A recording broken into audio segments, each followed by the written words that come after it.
Thank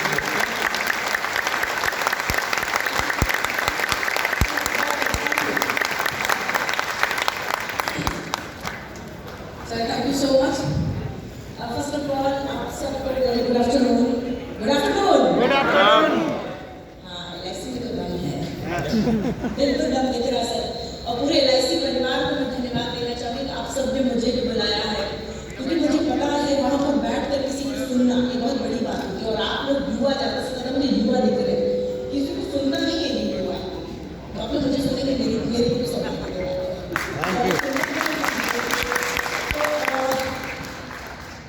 आप जितने भी यहाँ पे सम्मानित उनको बधाई देने से पहले मैं यही कहूँगी कि जो भी ये कोविड महामारी चल रही है, इसको जितना कोशिश करें तो बहुत बड़ा चीज़ नहीं है। जिस तरीके से हमारा देश, हमारी सरकार अगर उसको आगे बढ़ाने की कोशिश करें कि सही वो सुरक्षित रहे, क्या तो हम काम नहीं रोक सकते। और फिर भी अभी हम देख रहे हैं, जैसे न्यूज़ किया जा रहा था कि इतनी भीषण परिस्थिति में फिर भी आप लोगों ने अच्छा काम किया है। बिकॉज मेरे लिए भी सौभाग्य की बात है कि आप मुझसे भी मिलना चाह रहे थे, तो कहने की थोड़ा सा पार्ट में भी उसमें। तो आप लोगों ने इतनी विषम परिस्थितियों में ये काम किया है कि बहुत बड़ी बात है। इसके लिए खुद भी सुरक्षित रहने की कोशिश करिए और फैमिली को सुरक्षित रखिए। और जब भी आपकी बारी आए तो वैक्सीनेशन जरूर कराइए। मास्क मोस्टली मैंने सबको देखा कि सभी मास्क लगा रखे हैं, सिर्फ यहाँ ही नहीं बाहर भी जब भी हमेशा लगा के रखिए, बहुत ज़्यादा ज़रूरी है। और मैं कोई भी बिजनेस पर्सन नहीं हूँ, मैं माउंटेनियर एक प्लेयर हूँ। मुझे लगता है कि मेरी ज़िंदगी का कोई एक पल किसी और के साथ शेयर करते हैं तो उसकी ज़िंदगी बदलती है, वो पल मैं जरूर शेयर करती हूँ। शायद बहुत सारे लोगों ने मेरा वीडियो सुना होगा। आज मैं मोस्टली अपने जीवन के एक्सपीरियंस की आपके साथ शेयर करूँगी। और उससे पहले मैं ये बताना चाहती हूँ कि जैसे कि अभी सर ने बोला था कि अगर कंपनी का बॉस कोई भी हो, आपका कंपनी का बॉस अगर ये सोचता है कि वो बॉस है या फिर आप सोचते हैं कि वो बॉस है, लेकिन मेरा मानना है कंपनी का हर वो एम्प्लॉय बॉस होता है जो उस कंपनी के लिए काम करता है। समझने की देरी होती कि जहाँ पर है यू आर द पिलर, आप सबसे स्ट्रॉन्ग पिलर हैं। अगर आप हिले ना तो कोई पूरी कंपनी खत्म। इसलिए आपका मजबूत होना सबसे ज़्यादा जरूरी है।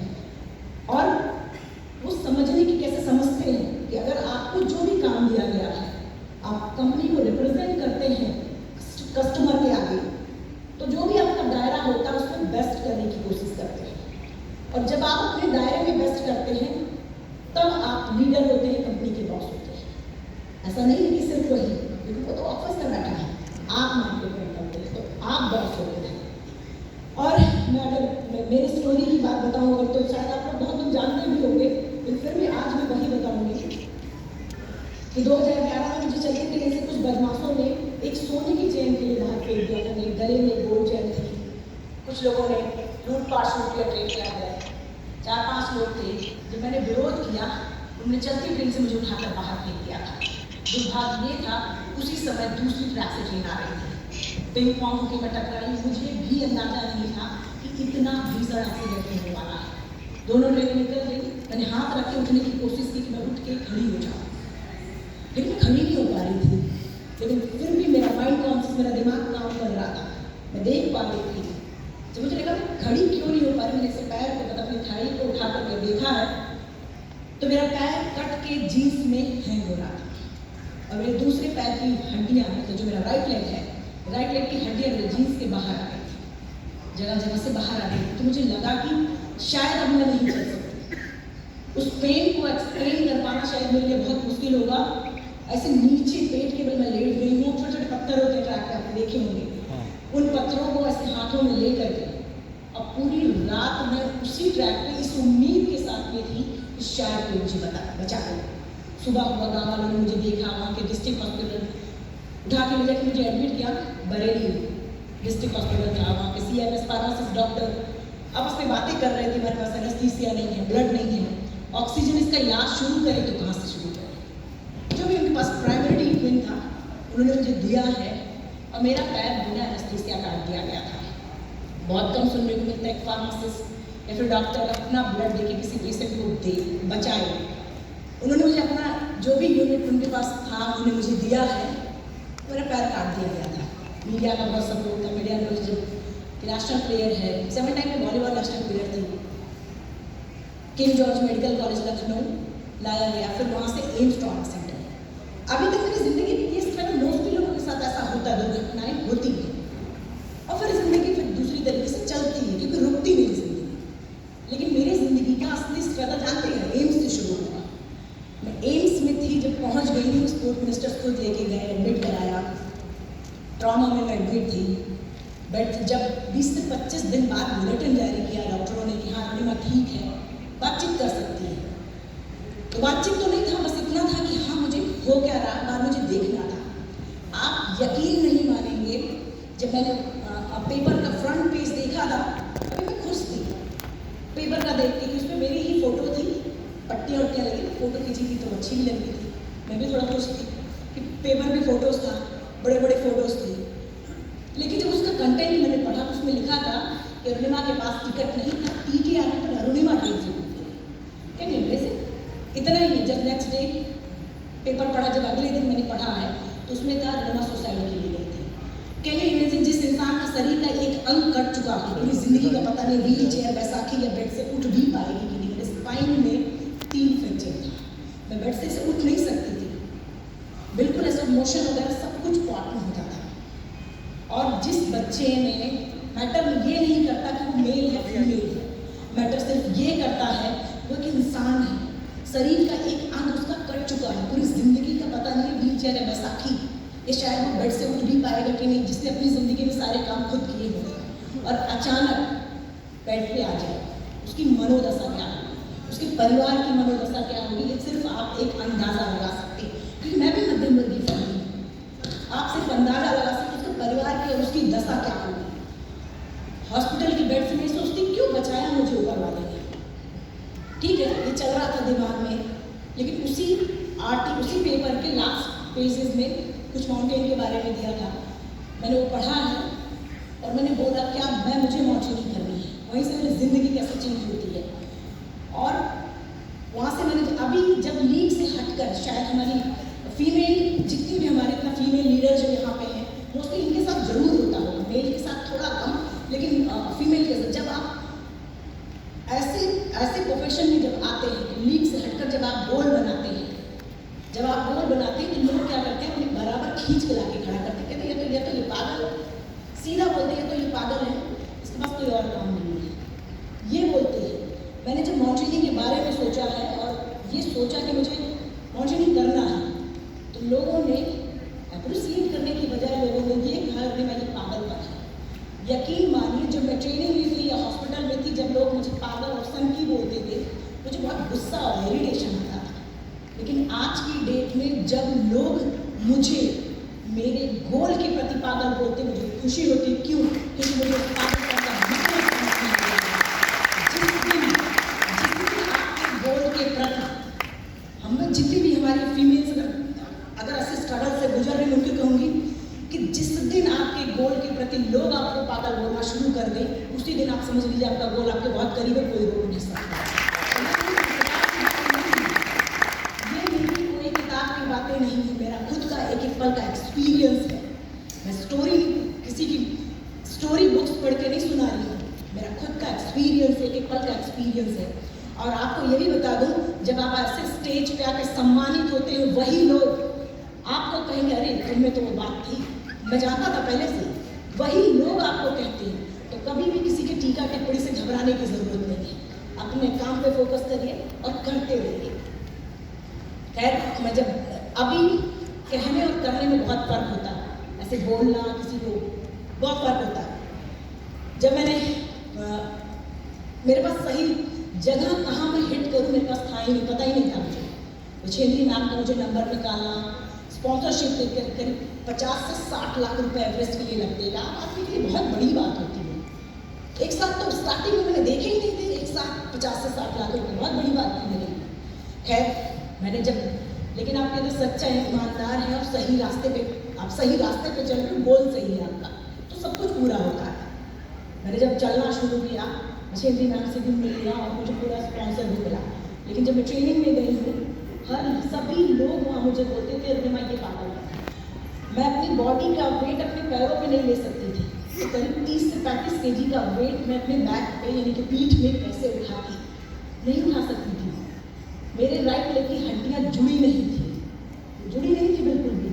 प्लेट और एंकल रॉड है नीचे, ankle knee to ankle rod है, बिल्कुल जुड़ी नहीं थी, स्टिचेस निकल गई थी। लेकिन जब मैं बॉडी का वेट लेती थी पैरों तो स्वेल हो जाता था मेरा राइट लेग। लेफ्ट कभी कभी ये होता था, चलती थी तो प्रोस्थेटिक से आर्टिफिशियल पैर से जो मेरा स्टम्प है यानी कटा हुआ पैर, ब्लड आना शुरू हो जाता था। ये चलता ही रहता था। हर कोई मुझे यही बोलता ये पागलपन है। आप इतिहास उठा करके देख लीजिए, जब जब जिस जिस पर ये समाज हंसा है उसी ने इतिहास रचा है।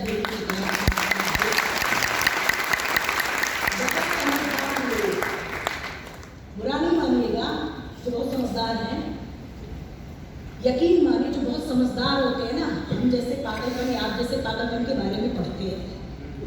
हमें तो बहुत लगा इंसान करने की जरूरत है, जितना सोचा है और पागल बन के उसको हिट कर दीजिए।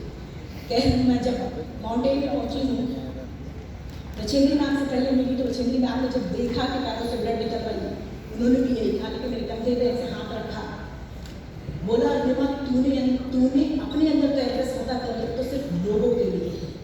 कोई ऐसा था जो दुनिया में किसी को एक को यकीन हुआ, तो मुझे बस यही तो मेन आदमी जिसको यकीन होना चाहिए। फिर भी उन्होंने कहा एवरेस्ट अच्छे के हौसले तोड़ देता है। देखते तू कितनी देर तक माउंटेन में रुकती है। जब मैं माउंटेन में पहुंची हूँ, ये रोड है, ये बेस कैंप था। नॉर्मल लोग 1 से 2 मिनट भाग के जाते हैं, बाकी बेस कैंप पर मुझे मतलब हाथ पैर सब लगा करके फिर भी नहीं पहुंच पाती थी बेस कैंप में। और हर कोई मुझे कह देता नहीं होगा। मतलब मेरी करीब सूर्या टॉप करके 14,000 फीट का एक पीक होता था। स्टार्टिंग में मैं आपको बताऊं, कभी भी उस पीक को समेट नहीं कर पाई। शायद आप जब इस प्रोफेशन में आए होंगे तो आपको भी ऐसा लग रहा होगा। तो स्टार्टिंग में मैं उस पीक को कभी समेट, हर बार वापस हो जाती 20 से। माउंटेनिंग हो या फिर आपका कोई भी लक्ष्य हो, कोई भी टारगेट हो, हर चीज़ का टाइम लिमिट होता है। अगर आप उस टाइम लिमिट में करते हैं, शायद इसीलिए हमारे जितने भी हमारे लीडर्स हैं जिन्होंने उस टाइम लिमिट में पूरा कर दिया अपना टारगेट, वो शायद यहाँ थे। जिन्होंने नहीं पूरा किया वो वहाँ थे। लेकिन मुझे देखिए कोई चीज़ लास्ट नहीं होती, फिर आप नेक्स्ट टाइम में आ सकते हैं, लेकिन टाइम लिमिट ज़रूर होती है। तो माउंटेनिंग में ऐसे टाइम लिमिट होता है। हर बार मुझे बीच से ये कहकर वापस कर लिया जाता था कि मैं फिट नहीं, क्योंकि वाकई में मैं फिट नहीं थी, पैर मेरे फिट नहीं थे। आपका कोई उठा के बैग नहीं ले जाएगा वहाँ पे। आप ये सोचिए आपके लिए कोई और बिजनेस करके ले आते, कभी नहीं होगा, वो अपने लिए बिजनेस करेगा। ऐसे सेम माउंटेन में मैं जब वापस कर लिया जाता था, मुझे सूर्या टॉप पीक्स के करीब 8 महीने बीत चुके थे। मैं जाती बीच से वापस आ जाती, जाती बीच से वापस आ जाती। 8 महीने बाद बेस कैंप पहुंची हूँ वापस। मैंने खुद से प्रॉमिस किया आज यहाँ पर आकर मैं आप सबको चाहे जितना मोटिवेट करूँ और अच्छी बातें करूँ, लेकिन सबसे बड़ा मोटिवेटर कौन होता है? हम खुद, हमारी अंतरात्मा। जिस दिन किसी भी लक्ष्य के प्रति आपकी अंतरात्मा बढ़ती है, आपको कोई भी नहीं रोक सकता, कोई नहीं रोक सकता, लेकिन खुद को जगाना आता है, सिर्फ खुद को। मैं बेस कैंप वापस आती हूँ, किसी को कुछ नहीं कहा, मैंने खुद को बोला कि अरुणिमा दुनिया का सबसे टॉलेस्ट पीक तेरे दिमाग में है। एक छोटा सा सूर्या टॉप पीक सबमिट नहीं हो रहा है। कहता है पुशिंग बाउंड्री, लाइफ का पुशिंग बाउंड्री, आपके टारगेट का पुशिंग बाउंड्री। मैंने खुद को पुश किया है। बेस कैंप में पूरी रात में सोई नहीं, 3 बजा है सुबह, बैग पैक किया, प्रोस्थेटिक लेग पहना और भागना शुरू। अब उस 8 महीने में उस रास्ते से बहुत अच्छे से वाकिफ हो चुकी थी। अब जो नया, जैसे आप हैं, कोई नया आता है इस प्रोफेशन में, शायद आपसे अच्छा नहीं जानेगा। आप जितना अच्छा अभी जान चुके हैं, आप अगर वापस जाएंगे तो छोड़ देंगे। यहाँ से अगर आगे बढ़ने की कोशिश करेंगे तो सिर्फ आधा रास्ता आपको पूरा करना होगा। उसी तरीके से मुझे उस रास्ते से बहुत अच्छे से वाकिफ हो चुकी थी, जान चुकी थी कि हाँ ऐसे रास्ता है। अभी जितने नॉर्मल लोग होते थे उनको लीड देकर मैं आगे बढ़ जाती थी, खुशी भी होती थी और इंस्पायर होती थी मैं खुद भी। और करीब उस दिन 20 मिनट पहले मैं सूर्या टॉप पर थी। मेरे ज़िंदगी का, मेरे एवरेस्ट जर्नी का पहला स्टेप सूर्या टॉप एक छोटा सा पीक है, करीब 14,000 फीट, लेकिन मेरे लिए वो एवरेस्ट का पहला स्टेप था। और उस छोटे से पीक पर बैठ कर आपको बताऊँ, तो छोटे से पीक पर बैठ करके मैं से स्लो गिरता रहता था। हमारे पास बहुत ज़्यादा कुछ खाने को नहीं होता था, तो बस बैग पैक उठाना भी बड़ी बात होती है। तो जितना मैं रहता नीचे बैठ कर हम कुछ खाते, मुझे खुशी होती थी जब मैं इसे झुक कर देखती थी, तो जो नॉर्मल लोग होते थे इसे सबमिट कर धीरे धीरे धीरे धीरे ज्वाइन करने के लिए आ रहे थे, मुझे खुशी होती थी एटलीस्ट मैं हूँ। और उससे भी ज़्यादा खुशी मुझे तब होना शुरू हुआ जब वो सारे लोग जितने समिट के लिए आ रहे थे, सारे लोग समिट पे आ करके मुझसे ये पूछते थे, मैडम खाते क्या हो, क्या क्या खाते हो। मैंने देखा कि आप बेस कैंप में हमारे सामने प्रोस्थेटिक लेग पहन रही थी, आप इतना अच्छा कैसे चल सकती हैं। मैंने सूर्या टॉप पर बैठे बैठे सिर्फ इतना बोला कि जो मेरा गोल है मेरा जुनून है, जो मेरा गोल है मेरी ज़रूरत है, मेरी ज़िंदगी है। कोई भी गोल, कोई मेरा पैशन, मैं बताऊँ, जब कोई भी गोल जब आपका पैशन बनता है तो आप खुश होकर करते हो, ना कि आपके ऊपर थोप दिया जाता है। क्योंकि अगर आपका पैशन, जब आपका जॉब ही आपका पैशन बन जाता है ना, तो आप देखिए कैसे होता है। बिजनेस का न्यू लेके आता है, लेकिन खुश होकर कर दिया, खुश होकर कर मस्त। आज तो जाना है, आज तो सामने वाला जो बहुत जिद्दी है, जेब से पैसे नहीं निकालेगा, निकाल के दिया अपना।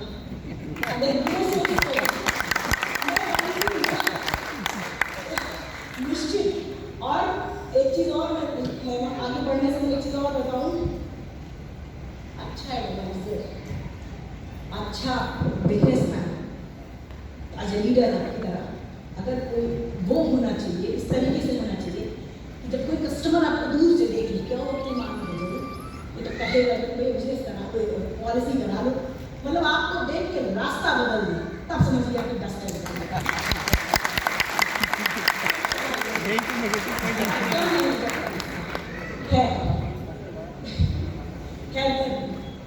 सूर्या टॉप पे आगे बढ़ी और लोग पूछते थे क्या खाते थे, मैंने इतना ही बोला कि जो मेरा गोल है, मेरा पैशन और ज़रूरत है, मेरी ज़िंदगी मेरा जुनून है। जुनून आप कहते हैं, जब कोई गोल आपका जुनून बनता है, जुनून आपसे वो करवाता है जो आप खुद नहीं कर पाते हैं, वो गोल आपका जुनून बनता है। कोई गोल जब आपकी ज़रूरत होता है और पैशन होता है, ज़रूरत है तो आप करेंगे क्योंकि आपको रोटी खानी है। अगर आप पैशन है तो खुश होकर करते हैं, आप समझ रहे, खुश होकर फिर आप करते हैं। तो अब आप है कि भाई किसी चीज़ को रोक के करो या फिर खुश होकर करो, तो क्यों ना हम खुश होकर करें। इसीलिए मैं जब मेरा पैर कट चुका था, मन तो ऐसे भी चुके थे। अगर एक तरीके से देखा है जिसने अपनी 22-23 साल की उम्र अच्छे से गुजारी है और पैर कट, और नॉर्मल लड़की को 21वीं सदी में पैर कट जाना, नॉर्मल लड़की को जीना तरह मुश्किल है, और समझ सकते हैं दिव्यांगता के साथ। तो पहले ही जिंदगी क्या चल रही होती है, वो बेरोजगार और ये सब चीज़ें आप समझ रहे हैं। मैं एकदम धरातल पे आके बात कर रही हूँ, बहुत मुश्किल होता है, तो क्यों ना रिस्क ले। रही बात, मेरा कॉन्सेप्ट एकदम क्लियर था, मेरा कॉन्सेप्ट एकदम क्लियर था। जब मैं रेलवे ट्रैक पे थी, 7 घंटे लगातार मैं ट्रैक पे पड़ी थी। महिला आयोग ने जब रेलवे से पूछा है तो पता चला कि 49 ट्रेन अप डाउन हो गई। तो सीधी सी बात है भाई, 49 ट्रेन 7 घंटे लगातार मैं उसी ट्रैक पे हूँ, इसका मतलब साफ है कि इतना भीषण एक्सीडेंट होने के बाद भी अगर ऊपर वाले ने बचाया तो कुछ न कुछ इतिहास रचने के लिए।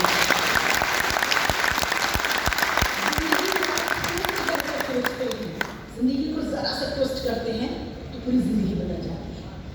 अगर मैं ये सोचती क्या है यार, मेरा भगवान ने पैर काट लिया, अब मैं क्या करूँ, पेंशन ले लूँ भारत स्टेट गवर्नमेंट से, कुछ और गवर्नमेंट जॉब ले लूँ, शायद वही होती आज। मैंने कभी नहीं उस चीज़ के पीछे भागा। मेरी जिंदगी के 2 टारगेट थे। एक तो जिन जिन लोगों ने मेरी आलोचना की थी कि अगर सुसाइड के लिए गई थी, उनका जवाब कैसे देगा, चुप रहे, ये था। दूसरा एड्रेस सबमिट कैसे देगा। सिर्फ 2 ही टारगेट ही थे और उसके लिए सारे मैंने बंद कर लिए थे, किसी की बिना सुने, उसी के लिए। इसके लिए लोग मुझे, आप अपने बिजनेस में कितनी छुट्टियाँ लेते, ईमानदारी से खुद से, मुझे बताने की ज़रूरत नहीं है कितनी छुट्टियाँ लेते हैं। मैंने अपने टारगेट में एक भी छुट्टी नहीं ली, ना संडे, ना कोई दीपावली, ना कोई क्या होगी, मुझे कुछ भी पता नहीं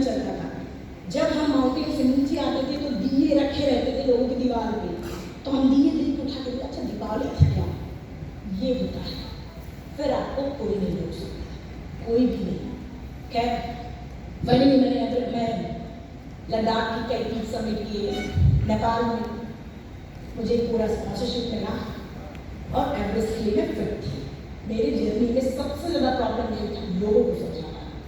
होता क्या है, एडवेंचर मैन गेम माना जाता है, विमेन तीसरा प्रोस्थेटिक।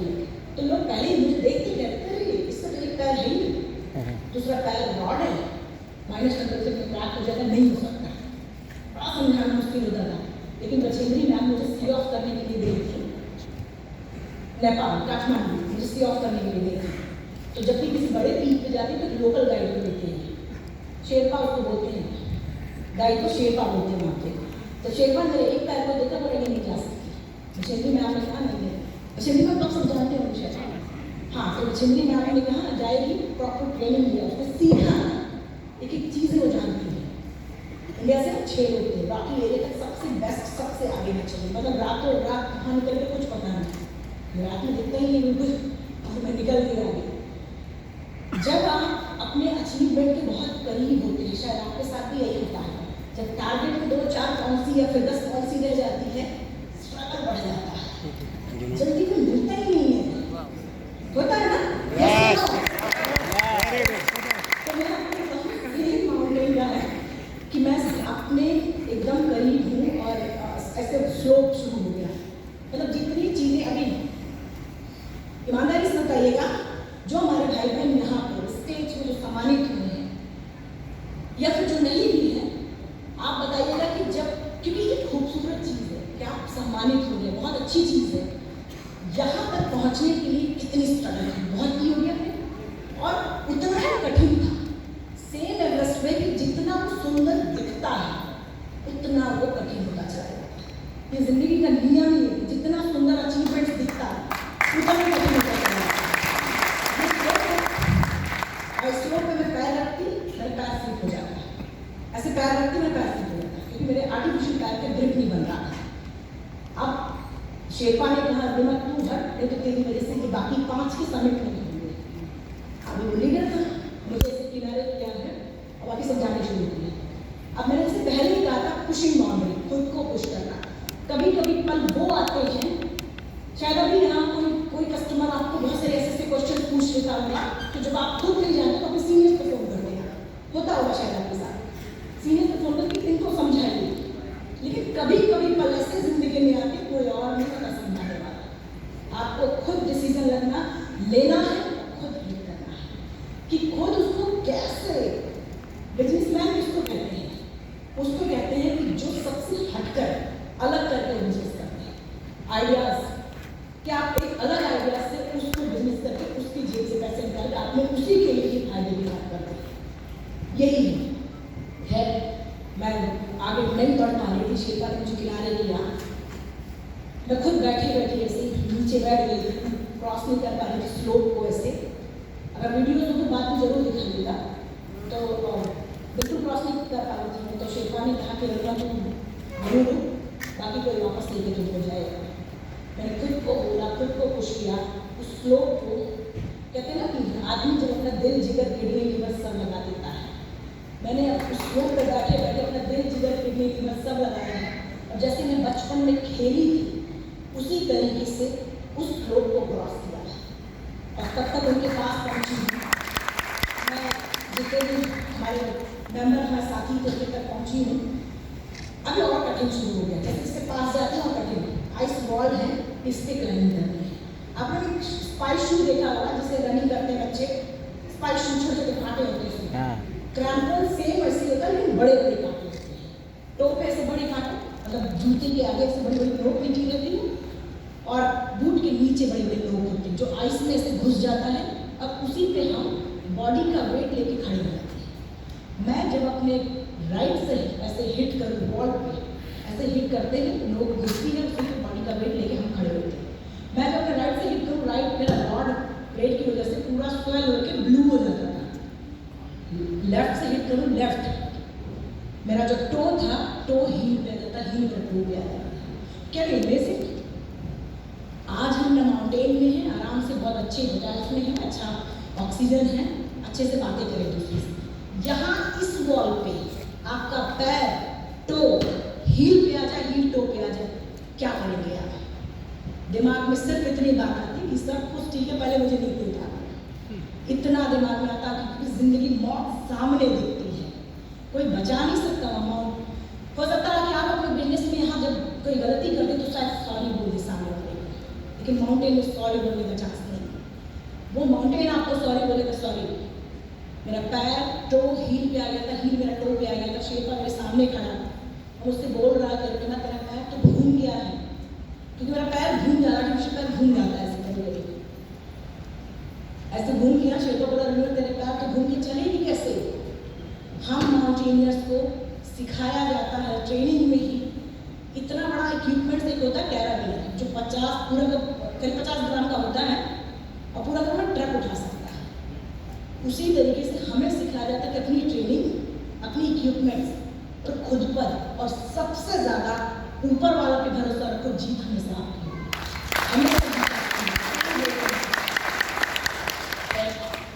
मैं फ्लोट तक पहुंची और उस बॉल पे प्लेनिंग करना शुरू किया है। पैर घुंचुआ, मैंने पैर को फिर से सीधा किया, रोप में एंकर लिया, एंकर थी, पैर को खोला, सीधा किया, फिर लगाया। और एक ही जगह पे जो नॉर्मल लोग होते थे एक बार हिट करते थे और क्लाइंब कर जाते थे, मुझे 5-5 बार हिट करना पड़ता था, क्योंकि प्रोस्थेटिक लेग था। खैर एवरेस्ट में 4 कैंप लगते, जिसको जाना होता जाता कैंप 3 तक, नहीं तो वापस आ जाता, क्योंकि कैंप 3 से ऑक्सीजन लगना शुरू हो जाता। कैंप 3 पे हम 6 लोग थे। कैंप बड़ा मुश्किल पल वो होता है जब अचानक एक 5 लोग मतलब टीम किसी चीज़ को कर रही हो और अचानक आपका एक टीम मेंबर बोले कि मुझसे नहीं होगा, मैं तो वापस जा रहा हूँ, मेरे बस का नहीं है। आप शायद ऐसा होता होगा कि मुझसे मेरे बस का नहीं, आप कहते हैं कि अगर टीम में काम करने तो, लेकिन आप उसको समझाते हैं कि हो जाएगा, कोई बात नहीं। तो और मैंने जब बोला, वो 2 लोग वहाँ से कैंप 3 से वापस जाना शुरू किया, मैंने उनको समझाने की कोशिश की, अरे मैं कर रही तो आप लोग भी कर लेंगे, चलिए। उनका जवाब था कि उन्होंने तेरा एक पैर कटा है तो दोबारा दूसरा भी कट जाएगा तो क्या? बस वाकई में कोई जवाब नहीं था उसमें, वैसे चुप थी। और कैंप 3 से खुद को कैंप 3 से लेकर करीब 1-1:30 बजे ही निकल जाते हैं रात को। कैंप 3 से निकलना शुरू किया है और वो स्टेप करीब 1 मिनट या फिर 30 सेकेंड में उठता है। आकर ये मत सोचिए फटाफट आप क्लाइंब करते हैं, सीढ़ियाँ ले जाते, नहीं। ऑक्सीजन लेते तो विंड इतनी तेज होती है कि रोक आप एंकर रखते, कभी इधर ऐसे विंड से होते हैं, लड़ते हैं, कभी इस तरह वॉल पे आप टकराते हैं। लगातार यही चल रहा था और मैं हर स्टेप पे ये बोल रही थी अपने पास जो कुछ में है वो इसमें नहीं है, इसलिए अगर इस बिना सबमिट किया जाए तो सबमिट ना हुआ। और करीब रात को 1 बजे मैंने कैंप 3 से शुरू किया था। नेक्स्ट डे करीब 1 बजे दिन को मैं कैंप 4 में थी। जगह जगह टेंटेस लगे हुए थे, खुश थी। बहुत सारे लोग कैंप 4 भी नहीं पहुंच पाते, तो मैं खुश थी कि हाँ इतना भी बहुत है। अब बॉडी को ट्रेमराइज करें, कितने बड़े बड़े जिद्दी धुरंधर कुछ भी हुआ, लेकिन जब तक आप नेचर से कनेक्ट नहीं होते हैं, नेचर के हिसाब से चलना है आपको, बहुत ज़रूरी होता है नेचर को लेकर साथ चलना। और माउंटेन तो बहुत ज़्यादा सिखाता है इन चीज़ों को। बॉडी को ट्रेमराइज करने के लिए ज़्यादा से ज़्यादा मैं टेन के बाहर था, मेरे बगल वाले टेंट से 4-5 शेरपा किसी को खींच कर बाहर निकाल रहे थे। तो बड़ा उत्सुकता थी कि ये हो क्या रहा, मैं भी देखूं। मैं खड़ी होकर इसे देखने लगी तो देखा कि एक कैनेडियन लड़की जिस पोजीशन को टेंट के अंदर सोई थी उसी पोजीशन को टेंट के अंदर मर चुकी थी।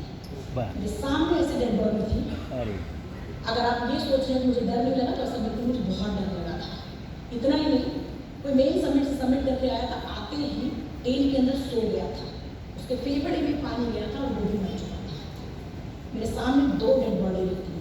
अब देखिए बिजनेस हो या माउंटेन, पलक झपकने की देरी होती है, आपको रिलीज कर देता है वो टेंट। यस यू नो, सिर्फ पलक झपकने की देरी होती है।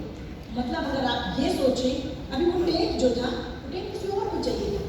मैंने पहले ही कहा था कि जिंदगी रुकती नहीं है किसी के लिए, ये चलता ही रहता है।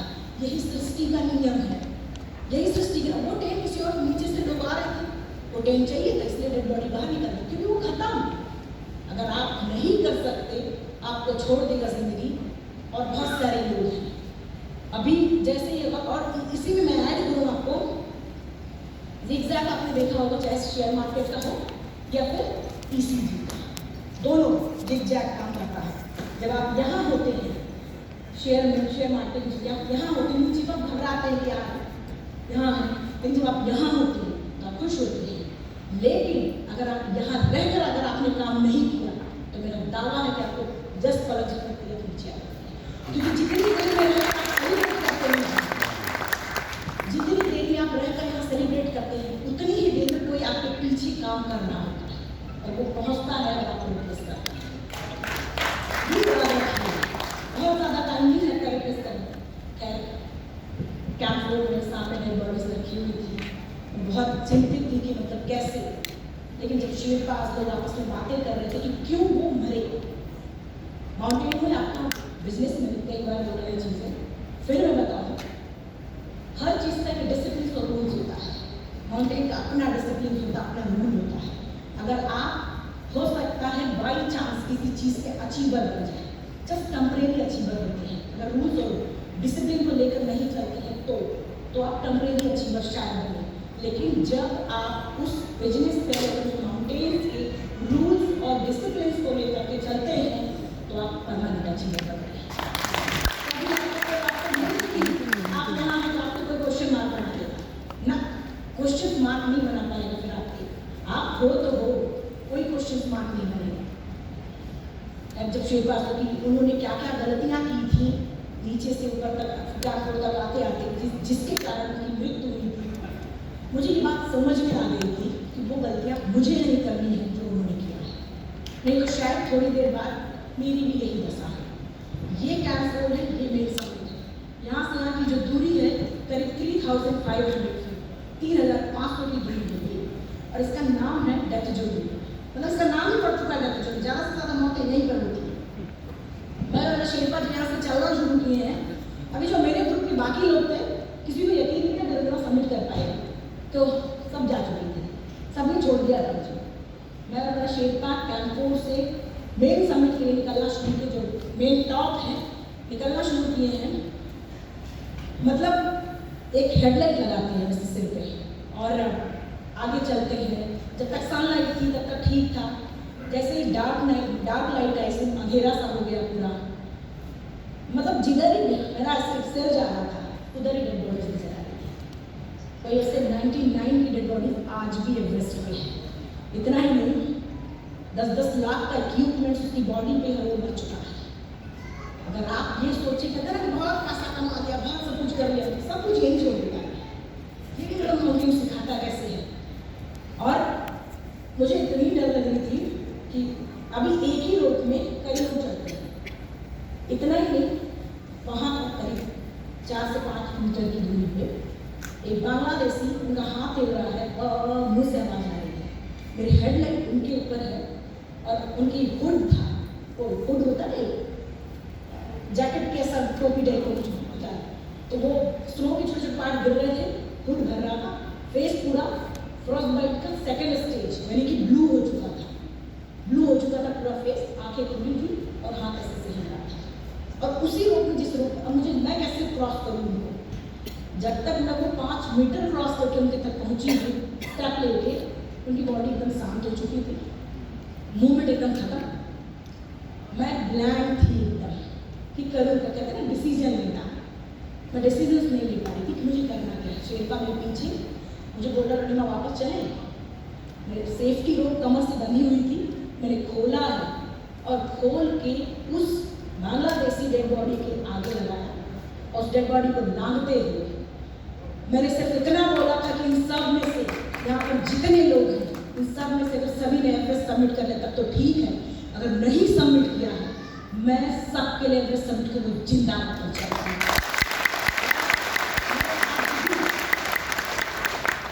आज भी जब मैं वो पल सोचती हूँ, यकीन मैंने शायद एक्सप्लेन कर पाऊँ कि मेरे मन में क्या चल रहा था। मैं बिल्कुल डिसीजन नहीं ले पा रही थी जब उसकी डेड बॉडी ना हुई थी, शायद मैं एक्सप्लेन कर पाऊँ, शायद ही। खैर मैं आगे बढ़ गई थी। अब इतना तेज भागने की, कभी कभी ऐसा होता है जब हम डरते बहुत तेज काम करने की कोशिश करते हैं, तो इतना डर गई थी कि मैं आगे भागना शुरू किया और वो डेड बॉडी, मेरा पैर फिसला जाकर उस डेड बॉडी को उठ गया। मतलब जिस चीज़ से मैं घबरा रही थी वही जाके मैं जाके अपनी हिम्मत को खैर मैं आगे बढ़ गई। क्योंकि अब जब मैं फर्स्ट टाइम इंडिया से निकली थी तो वो सपना सिर्फ मेरा सपना था, सिर्फ मेरा अकेला सबका सपना था। लेकिन अब तो पूरे देश का सपना था। और अब तो देश का ही नहीं, वहाँ पर जितने हमारे भाई बहन जितने जिनका किन्हीं कारणों से मृत्यु हो चुकी है उन सबका सपना था। उसी तरीके से जब आप अपने घर से निकलते हो अपनी कंपनी के लिए तो शायद पहला सपना आपका होता है, शायद आप किसी जरूरत के कारण कर रहे हो, किसी पैशन के लिए कर रहे हो। लेकिन जब आप और आगे बढ़ते हो तब वो कंपनी का सपना पूरा हो जाता है।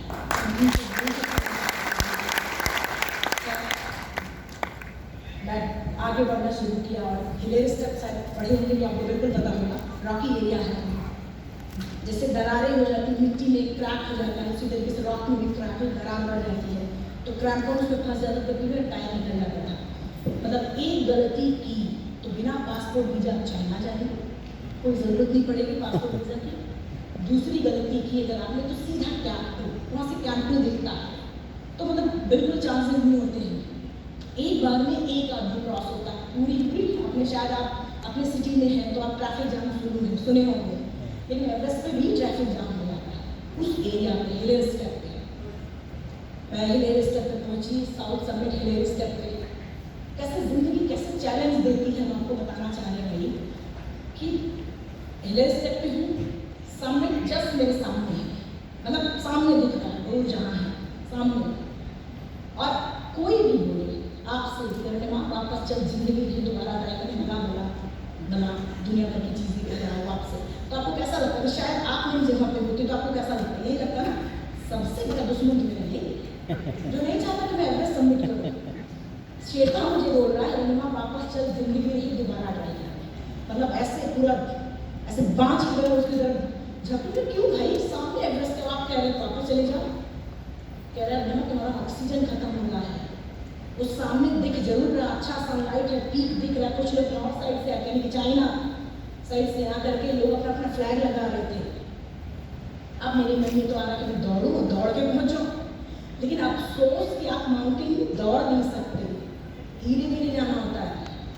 सीधा दिख रहा है लेकिन आपको टर्न होकर जाना होगा, क्योंकि माउंटेन सीधी लाइन नहीं होती, हमेशा घूम घूम के जाते हैं। लेकिन जब वो मुझे बोला कि तुम्हारा जिंदगी की दुआ तो ऑक्सीजन लेना पड़ेगा, लेकिन मेरा ऑक्सीजन आपका क्यों नहीं है? मेरा 4 पे लेवल 4 पॉइंट पे लेवल स्टार्ट है, उसका सिर्फ 2 पे। और मैं बहुत सरप्राइज करने लगी, नहीं मुझे तो जाना है माउंट। आपके तो शायद आपके साथ भी होता होगा ये चीज़ें कि जब प्रेशर ज़्यादा होता है, चाहे टारगेट का प्रेशर जब आप नहीं कर पाते हैं, या फिर फैमिली का प्रेशर, या फिर शायद अभी बच्चे पढ़ नहीं रहे ऑनलाइन में भी उसका भी प्रेशर कि बच्चे की जिंदगी खराब होगी, इसका भी प्रेशर शायद अपने दिमाग में चलता होगा कि उसकी पढ़ाई का, उसका एग्जाम में नंबर का, बहुत सारे प्रेशर साल हो जाते हैं आप लोगों के। तब आप क्या करते हैं? अपनी फैमिली पे चिल्लाते हैं, या फिर बॉस है तो अपने एम्प्लॉइज पे चिल्लाते हैं कि तुम पूरा नहीं किए हो, समझ नहीं आता है ऐसा शायद आपको उसके होंगे। लेकिन क्या ये लीडरशिप है? मुझे नहीं लगता कि ये लीडरशिप है। मुझे लगता है कि लीडरशिप वो होती है अगर 5 लोग हैं किसी चीज़ को कर रहे हैं तो हमारा जो एज ए लीडर हमारा कर्तव्य ये बनता है कि हम कोशिश करें उन 5 को सबमिट करें, यानी कि 5 को सक्सेसफुल टारगेट लेके जाएं।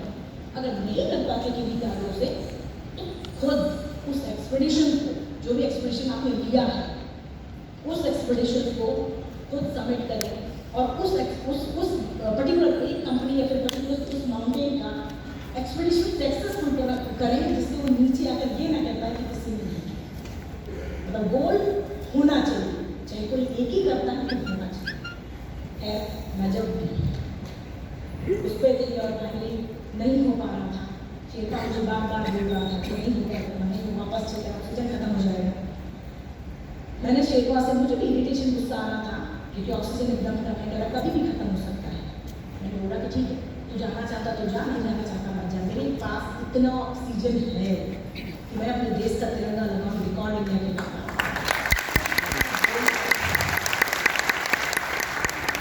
सिर्फ इतना बोलकर लोग स्नो में, आपने शायद देखे होंगे, स्नो में फुटप्रिंट्स बन जाते हैं। फुटप्रिंट्स बन गए थे लोगों के, मैंने उस फुटप्रिंट को फॉलो करना शुरू किया। कहते हैं ना पहला स्टेप से पाप को लेना, तो बाद में पूरी दुनिया आ जाती है साथ आपके, पूरी दुनिया आ जाएगी साथ। 10-20 कदम चली शेरपा मेरे पीछे, क्योंकि मुझे पता वो आएगा, छोड़ेगा तो है नहीं। मेरे पीछे चिल्लाता खुद मरेगी, मुझे भी मरना है, इसको कोई फर्क नहीं है। ऐसे ही खैर मैं आगे थी। आप ये सोच रहे मुझे सुनाई नहीं दे रहा था, सुनाई सब दे रहा था, लेकिन दिखाई मुझे सिर्फ एवरेस्ट टॉप दे रहा था। करीब 2 घंटे बाद दुनिया की सबसे टॉलेस्ट पीक 8848 यानी कि 8839 मीटर की हाइट पे, सबसे हाइट जो दुनिया की सबसे टॉलेस्ट में थी, करीब 2 घंटे बाद हम दोनों, मैं और शेरपा दोनों दुनिया की सबसे टॉलेस्ट पीक पर थे। 21 मई 2013 सुबह 10:55 मेरी जिंदगी का सबसे अलग दिन, सबसे अनमोल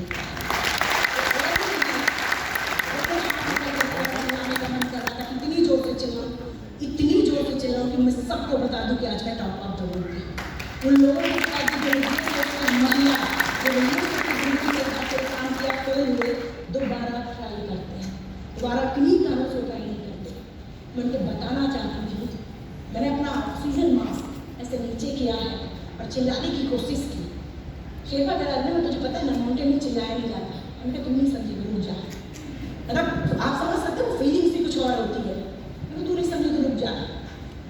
मैंने अपना जो नेशनल फ्लैग होता है, जब आप सी लेवल पे यहाँ है तो शायद उसकी फीलिंग्स कुछ आपके पास उतनी अच्छी नहीं आती, लेकिन जब यही फीलिंग जब आप कहीं आउट ऑफ कंट्री होते हैं या किसी कंपटीशन में होते हैं तो जबरदस्त फीलिंग्स होते हैं। आपको अपने ट्रियो कलर मिलेंगे, बहुत जबरदस्त फीलिंग्स आती है।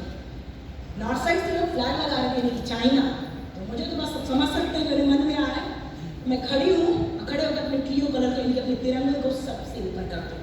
मैं बार बार खड़ी होती, ऊपर करने की कोशिश करती, लेकिन मेरे घुटनों में इतनी ताकत बची नहीं थी। लगाती फिर गिर जाती, लगाती फिर गिर जाती। और शेरपा मुझे कहने में हो गया सबमिट, अभी चल। अभी बहुत सारे माउंटेनियर्स के मैंने एक्सपीरियंस पूछे थे उनसे, तो उन्होंने कहा कि हमारा कभी बैटरी माइनस टेम्परेचर में काम, यानी कि कैमरे की बैटरी काम नहीं करता था।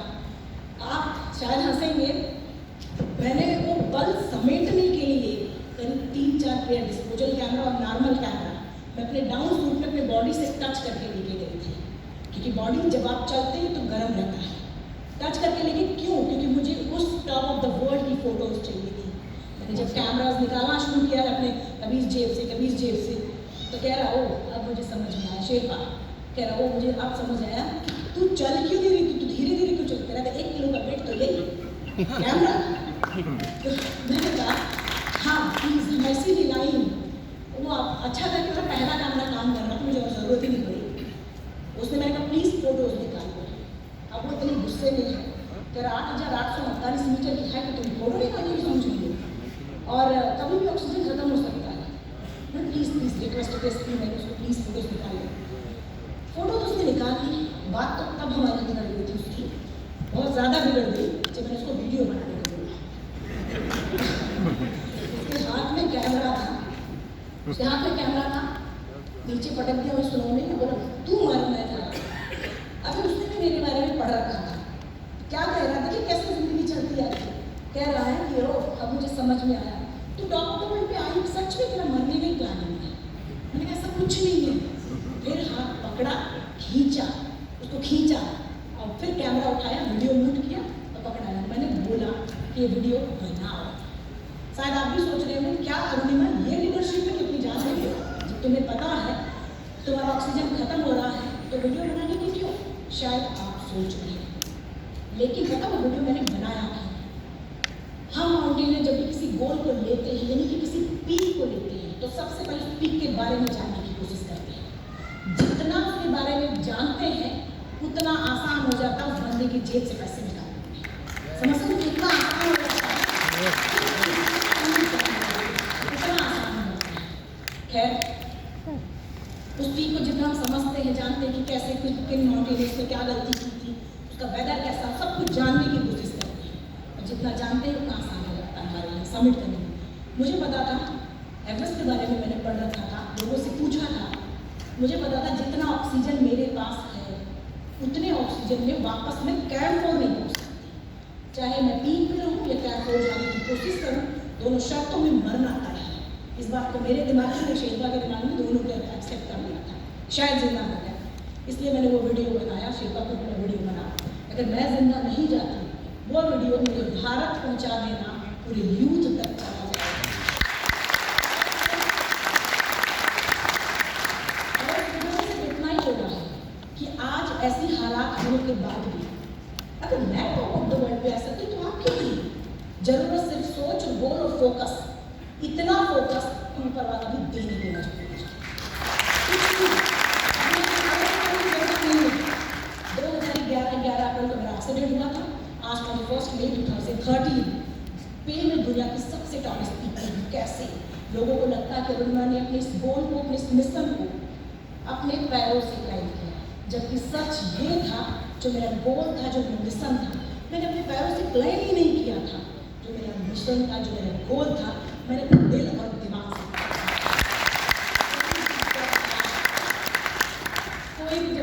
कोई भी चीज़ जब आप दिल और दिमाग का कॉम्बिनेशन बना के कोई काम करते तो होता है, कोई नहीं रोक सकता। खैर वो एवरेस्ट जो भी था मैंने सबमिट किया, फटाफट भागना शुरू किया नीचे। और जस्ट जिस चीज़ का मुझे मेरे शेरपा को डर था, 10-20 कदम नीचे चले कहीं मेरा ऑक्सीजन पूरी तरीके से खत्म। मैंने वो तड़प भी महसूस की है कि एक इंसान कैसे बिना ऑक्सीजन के तड़पता है। मैंने वो तड़प भी महसूस की है। नीचे गिरने की मैं स्लो था और ऐसे स्लो में मुंह दबा के सांस लेने की कोशिश करी, लेकिन बर्फ में थोड़ी सांस आएगी, तो ऑक्सीजन थोड़ी हो सकती। और इतना ही नहीं, मैं आपको बताऊँ, मैं शेरपा का ऑक्सीजन छीनने की कोशिश करती थी देवी। जब मरता नहीं था तो दूसरे को कैसे दिमाग सेम वही था, मैं उसका ऑक्सीजन छीनने की कोशिश कर रही, लेकिन कहाँ नहीं दे सकता, नहीं तो वो मर जाता। मुझे बोलता कि रुना कैंपोर के आसपास तो शायद रेस्क्यू आ जाए, यहाँ कुछ नहीं हो सकता। अब मैं अपने बॉडी को अपने हाथों से पुश करके चलने की कोशिश करती, कितनी देर तक चल सकते हैं? बिल्कुल बहुत ज़्यादा देर तक, क्योंकि आप पूरी एनर्जी लगा चुके हैं जाते वक्त, आप बिल्कुल एनर्जी। तो मुझे यही लगा शायद मैं आपके सामने मतलब ऐसे परिवार के सामने कभी ना आ पाती। मैं नीचे आने की कोशिश कर रही थी। 10:55 पे मैंने एवरेस्ट क्लाइम किया था। 11 बजे के बाद अगर कोई अटैक करता तो उसको सुसाइड अटैक बोलते हैं। मतलब जैसे जैसे दोपहर शुरू होती है, अगर अपने आप खराब हो जाता है, इतना खराब हो जाता है कि विंड उठा के आपको दे देती है। आप 100 की स्पीड में 4 व्हीलर चलाते हैं और विंडो खोल देते हैं तो आपको पता चलता है कितनी तेज विंड चल रही है। शायद उसी तरीके से करीब 250-300 किलोमीटर की रफ्तार से एवरेस्ट की हवा चलती है। अब आप अंदाजा मतलब इसके मतलब जरा सा खुला तो फिर क्रैक हो जाता है। खैर मैं भाग रही थी, जो भी था भागना शुरू के समय एक ब्रिटिश क्लाइंबर नीचे से ऊपर के तरफ आ रहा था। उसके पास 2 ऑक्सीजन सिलेंडर, जनरली सबके पास 2 होता है, जाने को वापस आने को। मैंने अपने दोनों लगा दिए थे जाते वक्त, क्योंकि मेरा पैसा एकदम क्लियर रेलवे ट्रैक से ही हो गया था। जब इतना भीषण एक्सीडेंट होने के बाद भी प्रॉब्लम नहीं बचाया तो उसने मुझे ध्यान रखने के लिए बचाया था, तो ले लो रिस्क।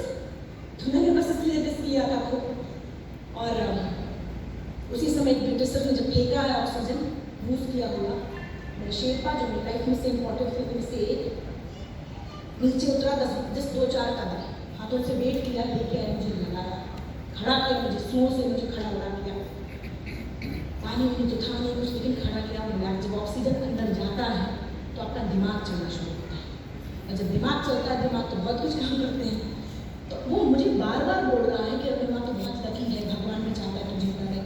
यकीन मानिए यहाँ पर बैठे मैं किसी की भावनाओं को ठेस नहीं पहुँचाना चाहती, लेकिन अगर बात करें मेरी खुद की, ना मैं लक, ना भाग, ना किस्मत में, तीनों में भरोसा नहीं करती, क्योंकि मेरा मानना है लक भी उसी का साथ देता है जिसके अंदर जीतने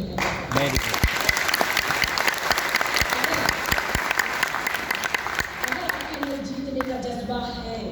तो आप परिस्थितियों को मोड़ देते हैं, ना कि आप परिस्थितियों के दास बनते हैं।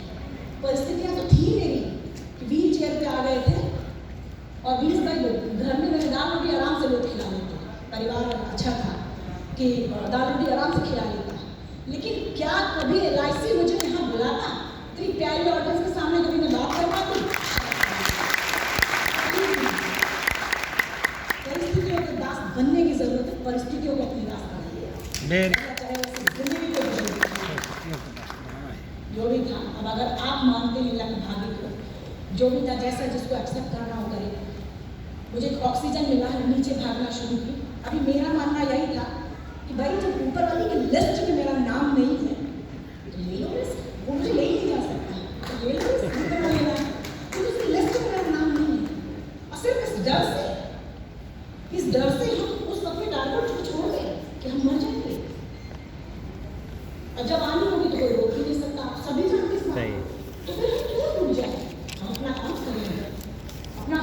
देंगे। खैर मुझे ऑक्सीजन मिला, नीचे भागना शुरू किया।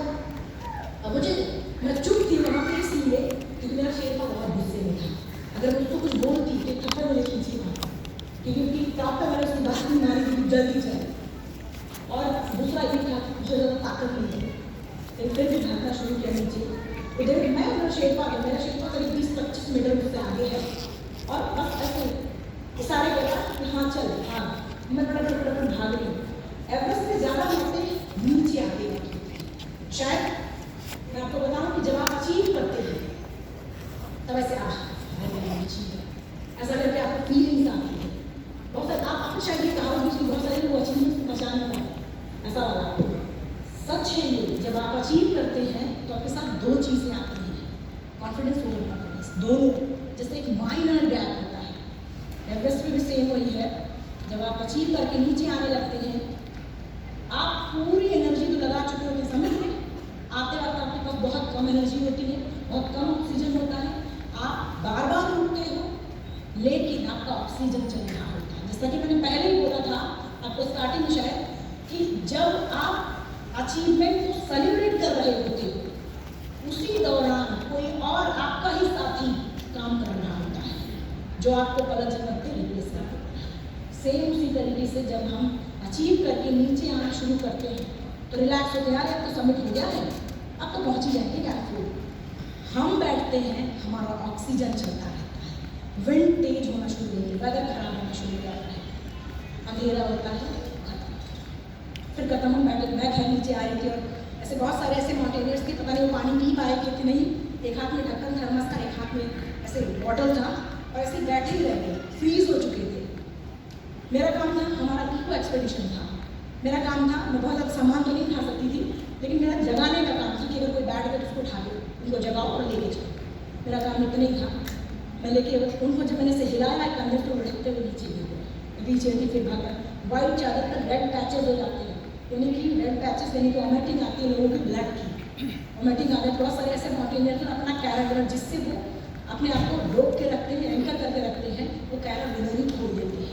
आपके सामने पानी का बोतल है, कितनी देर तक ऐसे हाथ ऊपर करके रख सकते हैं, कितनी देर तक, शायद ऐसे ही हाथ में पूरे टाइम से रखने पड़ते हैं। कैंप 4 से मेन सबमिट अगेन कैंप 4 आने में करीब जो नॉर्मल लोग होते हैं 16 से 17 घंटे लेते, मुझे टोटल 28 घंटे लगे थे। और उस 28 घंटे में कोई पानी नहीं, कुछ नहीं मिलता। बर्फ का ऊपर की लेयर हम हटाते थे, नीचे की लेयर मुंह में रखते थे, प्यास लगती थी उसको ख़त्म करने के लिए। इसीलिए मुझे कफ हो चुका था, बेस कैंप आते आते मुझे खुद वॉमिटिंग होने लगी थी ब्लड की। खैर वो एड्रेस सबमिट करना कोई बहुत बड़ी बात नहीं हुई, जिसके पास भी जुनून और करेज होता है वो एड्रेस सबमिट करता है। लेकिन बात करें आम इंसान की, आप सबकी, हर इंसान का अपना एक अलग एड्रेस होता है। आप ये समझ लीजिए, जब आपके जीवन में प्रॉब्लम्स और जिम्मेदारियाँ चरम सीमा पे आ जाए, जब आपके मन से आपके दिल से आह निकलना शुरू हो जाए, तब आप समझ लीजिए ऊपर वाला आपके लिए सुनहरा सवेरा लिख चुका है। बस एक काली रात की देर होती है, बस एक काली रात की देर होती है, जो उस काली रात को पार कर जाता है वो सुनहरे सवेरे में पहुँच जाता है। बहुत सारे लोग उस काली रात में खो जाते हैं, तो कभी भी घबराने की जरूरत नहीं है। अरे कोई बात नहीं, अगली बार नहीं पूरा होने से बात, लेकिन अटेम्प्ट जरूर करिए। अब जो भी मैंने चीज़ें बताई हैं आपको, जिंदगी का एक्सपीरियंस आपसे रिलेट करके, इन सबको पाने के लिए सबसे जरूरी क्या होता है? कॉन्फिडेंस। कॉन्फिडेंस सबसे ज़्यादा जरूरी है, आत्मविश्वास जिसको कहते हैं। आपने शायद सुना होगा कि जब भी बारिश होती है तो आप छाता लेते हैं और ऐसे बड़े कॉन्फिडेंस के साथ बारिश में उतर जाते हैं। क्यों? क्योंकि आपको भरोसा होता है उस छाते कि वो छाता कभी भी आपको भीगने नहीं देगा। और उसी तरीके से आपका अपना आत्मविश्वास सफलता की पूरी गारंटी नहीं दे देता, लेकिन उसमें आने वाले खपेड़ों से लड़ने की ताकत जरूर दे देता है, वो आपका अपना आत्मविश्वास। बहुत सारे हमारे जो भाई बहनों को बहुत सारे ये सोचते होंगे कि कुछ लोग एक्स्ट्रा ऑर्डिनरी पैदा होते हैं, मतलब सोने का चम्मच वाला, बहुत सारे आप सोचते होंगे कि एक्स्ट्रा ऑर्डिनरी पैदा होते हैं, लेकिन यकीन मानिए मुझे कभी नहीं लगता कि कोई एक्स्ट्रा ऑर्डिनरी होता है। मुझे ये लगता है कि ऊपर वाला एक्स्ट्रा ऑर्डिनरी है, उसके अंदर वो क्वालिटी है जितने भी वो लोग बनाता है उनके अंदर हर कोई अलग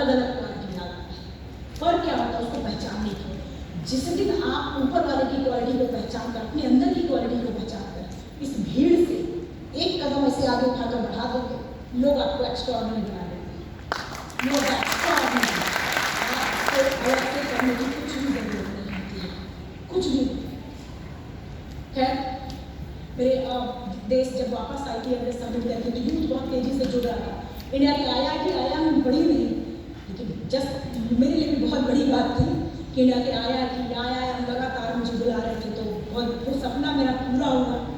वहाँ पे जाके बात करके मेरे लिए बहुत सौभाग्य की बात थी और तब तय किया, आज में मुझे कभी भी बोलने में कोई शर्म नहीं है कि एवरेस्ट मैंने सिर्फ अपने लिए सबमिट किया था, खुद के कॉन्फिडेंस के लिए। लेकिन उसके बाद जब मैंने देखा कि यूथ इंस्पायर हो, लोग इंस्पायर हो, तय किया कि वर्ल्ड के 7 कॉन्टिनेंट सभी सबमिट कर रहे हैं। फिर एक के बाद एक जो अभी सर पढ़ के सुना रहे थे, Asia Everest, Kilimanjaro, Africa, Australia, Kazakhstan, South America, मोटाकाका, गोवा, कास्टन, पिरामिड, इंडोनेशिया, माउंट विंसन, जो मैंने लास्ट अभी किया था, माननीय प्रधानमंत्री श्री नरेंद्र मोदी जी ने उसका फ्लैग ऑफ किया था 2019 1 जनवरी को, जब आप न्यू ईयर सेलिब्रेट कर रहे थे, तो मैं अंटार्कटिका के माउंट विंसन पीक पर अपना तिरंगा लगा रही थी।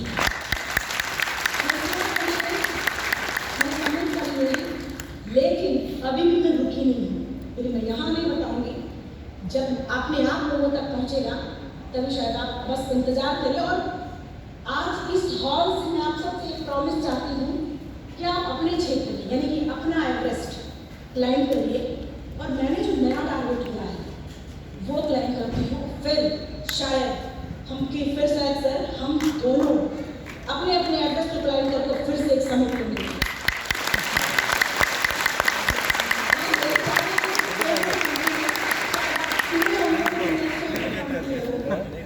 हमेशा कहती हूँ, मैं आज भी कहूँगी, अभी तो इस 5 के लिए उड़ान बाकी है।